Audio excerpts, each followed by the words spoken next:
We can also use molarity as a conversion factor. So here we want to know how many grams of sucrose.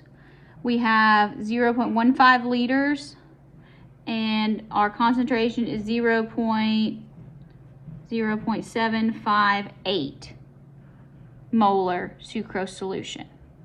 All right, so here we want to know grams.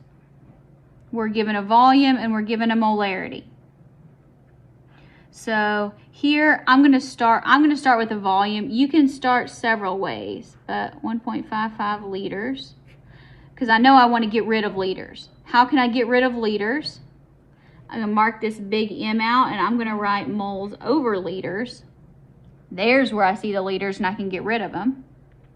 So 0.758 moles per liter. And that would be C12H22O11. Okay, so now I'm in moles. What's the question asking me to find? Grams. So here, 1 mole, C12H22O11. That's a big molecule. Let's figure that out.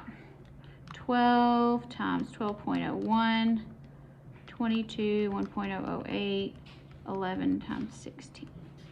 Woo, 342.3 grams, C12H22O11.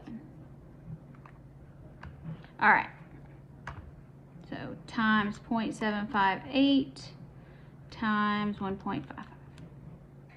All right, so that is 402 grams.